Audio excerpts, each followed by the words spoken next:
Chegamos ao final de The Last of Us, a adaptação do famoso game do PlayStation. E no final da primeira temporada, eu posso dizer que sim, eu gostei de tudo que foi mostrado aqui. Mas eu tenho algumas críticas que eu vou pontuar aqui nesse vídeo. Mas e aí? The Last of Us é perfeito como estão dizendo por aí? É a melhor adaptação de um videogame para uma série de TV? Bom, fica aí que eu vou falar sobre isso aqui hoje. E eu vou dar minha opinião sem medir palavras.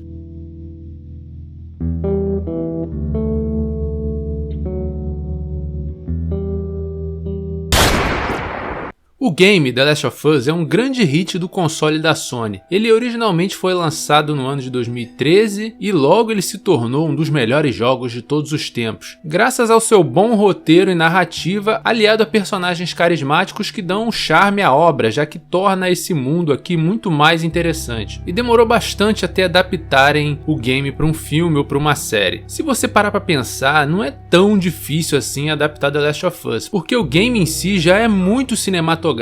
Logo, essa adaptação seria só seguir o material base ali, com uma mudancinha aqui e ali para não ficar idêntico ao game. Mas a gente também sabe que nem sempre a coisa na teoria, na prática dá certo, né? Tá aí o filme do Uncharted para provar isso. Pois bem, o Neil Druckmann, que é o roteirista e diretor de criação dos games, ele estava envolvido diretamente na produção da série, que já me deixou um pouco mais tranquilo. E The Last of Us abre muito bem. O primeiro episódio é extremamente fiel ao material apresentado nos games, seguindo inclusive algumas cenas quadro a quadro. Fanservice aqui não falta. E o Joel, ele é interpretado pelo Pedro Pascal. E não tem como não gostar desse cara. O Pedro é um grande ator e ele entrega muito aqui nesse papel. Além dele ter um grande carisma, né? O cara é fora de série, não tem como não gostar dele, como eu falei. Já a Ellie, vivida aqui pela Bella Ramsey, eu confesso que eu tinha um certo preconceito com ela do início, já que ela não era tão similar a Ellie que a gente via nos games. Mas, porém, a menina ela se provou ser uma baita atriz e ao longo da série ela me ganhou com o carisma que ela tem, aliada a um monte de piadinhas ruins que ela fala no longo da série. Mas antes de entrar mais a fundo aqui na série, vamos tirar o elefante da sala. Se você que se preocupa se The Last of Us ele é adaptado para audiências modernas, ou se é woke, ou se tem muita lacração, e é óbvio que é woke, é óbvio que é adaptado para as audiências modernas, não tenha dúvida disso. Mas isso não é necessariamente uma coisa que atrapalhe ou tire o brilhantismo e a qualidade da série. Vocês que são radicais aí tem que parar com essa mania de descreditar a qualidade de uma coisa só porque você não gostou ou ficou ofendidinho com alguma cena de beijo gay, por exemplo. Não seja esse cara, mano. Você não é obrigado a gostar de nada, mas não dá pra negar a qualidade da coisa só porque ela tem um direcionamento ideológico que você não concorda. E outra, The Last of Us é uma série voltada pro público adulto. Imagina-se que o cara que tá ali assistindo aquela obra, ela seja uma cabeça pensante, então ela vai saber discernir ali o que é bom e o que não é na série. Então deixa de ser esse cara chato que fica criticando umas paradas que não tem nada a ver, em vez de curtir o que realmente importa aqui na série. Alguns homens só querem ver o circo pegar fogo. E já que a gente tirou esse elefante da sala, vamos ao que interessa.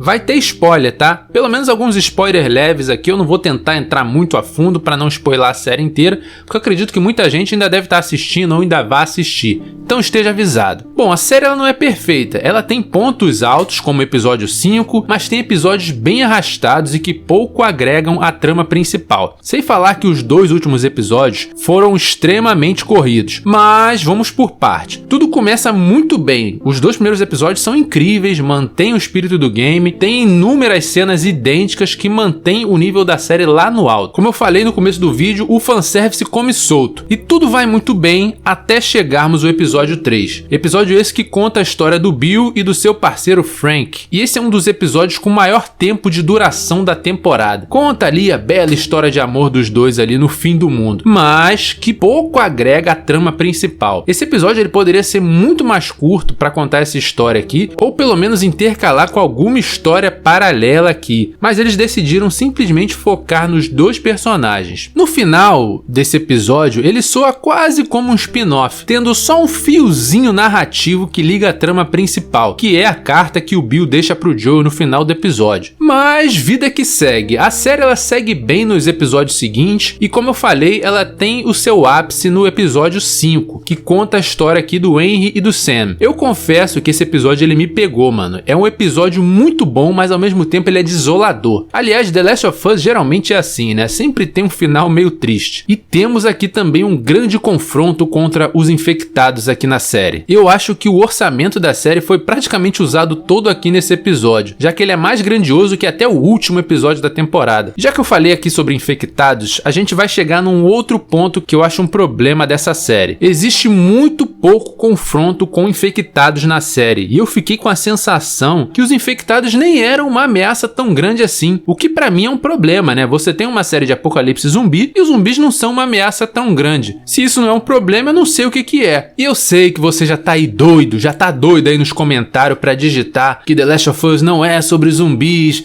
que é sobre o drama daquelas pessoas envolvidas e blá blá blá. Ô criatura, eu sei disso, tá? Você não precisa me explicar não, que eu joguei e terminei os 2 jogos, mas não muda o fato que isso causa uma estranheza, uma série de infectados de zumbis, que não aparece quase nenhum infectado ao longo da temporada inteira. E eu não quero confrontos com infectados igual o game a todo momento, mas eu quero que a sensação de ameaça seja transmitida por parte dessas criaturas que estão naquele mundo ali. Mas você também pode argumentar que a série se passa 20 anos após o começo do surto e que ao longo dos anos o número de infectados pode ter diminuído. E novamente eu dou o contraponto que é a mesma coisa no game, mas lá os infectados ainda são uma ameaça, ou pelo menos essa é a sensação que eu tenho ao longo do jogo. Porém eu também acho que esse problema aqui, ele vai incomodar muito mais a mim, que joguei o game, do que um espectador comum que nunca tenha ouvido falar de The Last of Us antes. Eu acho que essas pessoas elas vão se sentir muito mais à vontade e isso não vai ser um problema grande aqui para essas pessoas. Bom, e após o épico episódio 5, a série diminui um pouco o ritmo no episódio 6, mas ela não deixa cair a qualidade, até chegar no episódio 7, que sofre o mesmo problema do episódio 3. É um episódio longo que acrescenta um fiapo narrativo para a trama principal. Para quem jogou o game, sabe que o episódio 7 é baseado na DLC Left Behind. Só que essa DLC no jogo, ela já é um pouco meio chata mesmo. Mas, como no jogo você tá no controle da Ellie, acaba sendo aqui mais divertido do que na série em si, já que eles adaptaram o episódio e ele emula tudo igualzinho no game, inclusive a chatice da história. E eu acho que o fato de ser um episódio que ele não chega muito em lugar nenhum, isso deixa ele muito maçante. E seria mais interessante, como eu falei, que ele fosse intercalado, por exemplo, com flashes da Ellie e do Joel no período atual em que se passava a série. Daria uma dinâmica muito mais interessante aqui pro episódio e deixaria a coisa melhor como um todo. Bom, e passado o filler ali do episódio 7, a gente chega no episódio 8, que é apresentado um líder aqui de um culto meio esquisito, que é um sujeito psicopata que viu naquele fim de mundo ali a salvação pra ele. E esse trecho, cara, ele é idêntico ao jogo, tirando o fato que a coisa aqui começa a ficar extremamente apressada. Apesar desse trecho ser idêntico ao game, eles cortaram muita coisa que tinha nesses trechos do game pra dar uma enxugada aqui. Só que esse episódio, pra mim, ele deveria ter tido mais tempo, já que ele não tem tempo suficiente para desenvolvimento do vilão e da comunidade ali que ele lidera. Mas apesar dos pesares, é um episódio muito satisfatório e você tem a cena final da Ellie ali em confronto com aquele personagem, que é um negócio assim incrível. Após esses eventos, tudo caminha pro final da temporada ali no episódio 9. E meu amigo, o final aqui é épico. Não tem como você não gostar desse episódio. Porém, entretanto, todavia, novamente eu fiquei frustrado demais com esse episódio, principalmente por ele ser corrido. Sério, mano, tudo acontece rápido demais. Pra começar, o episódio ele só tem 43 minutos de duração. Os acontecimentos finais aqui, eles pelo menos deveriam ter dividido isso aqui em 2 episódios. Ou não quer dividir em 2 episódios? Não tinha orçamento pra isso? Estendesse a duração desse episódio aqui, colocasse pelo menos 1 hora de episódio. Os caras gastaram um tempão contando histórias que pouco agregaram à trama principal, mas na hora de contar uma história relevante, eles simplesmente apressaram tudo. Porra, Neil Druckmann, aí não, né? Porra, pelo amor de Deus, eu não consigo. Mas, mano, esse episódio final, apesar de ter sido apressado, ele é idêntico ao final dos games. Os caras seguiram o final apoteótico do game à risca risca, cara. O Joel mostrando finalmente ao que veio, fanservice pra todo lado, diálogos iguaizinhos, tudo foi igual. Simplesmente brabo, cara. Se você jogou aqui, tu vai se sentir em casa. E se você não jogou, não se interessa por games, eu tenho certeza que você vai gostar também. E depois dessa longa jornada, eu posso afirmar que com certeza The Last of Us quebrou a maldição das adaptações dos games, já que essa é a melhor adaptação feita de um videogame até então. E eu não esperava nada menos do selo HBO. Nesse momento eu fico preocupado com a segunda temporada, porque se você jogou o game, sabe o quão vai ser difícil presenciar os acontecimentos que vão se desenrolar a partir da segunda temporada. E eu já tô pensando aqui o quanto que eu vou sentir de raiva de uma certa personagem aqui, que eu não vou falar qual é, mas você tá ligado se você jogou. E eu li que a série vai ter pelo menos mais 2 temporadas. Eles vão se aprofundar muito mais na história da parte 2, o que faz sentido, já que a parte 2 ela tem muito mais história e conteúdo do que o primeiro game. E eu espero que eles aprendam aqui e não fiquem focando em histórias que não importa, que eles foquem em histórias que realmente vão fazer ali, vão aprofundar mais aquele universo. Mas até o momento a gente só pode aguardar, já que a segunda temporada vai demorar pelo menos 1 ano, isso com sorte, hein? Já que eu acho que vai demorar um pouco mais que isso. A questão é que o futuro em The Last of Us promete e a gente, como espectador, só tem a ganhar com isso, cara. Então tá sacramentado que The Last of Us é a melhor adaptação de um videogame que você vai ver nas telas.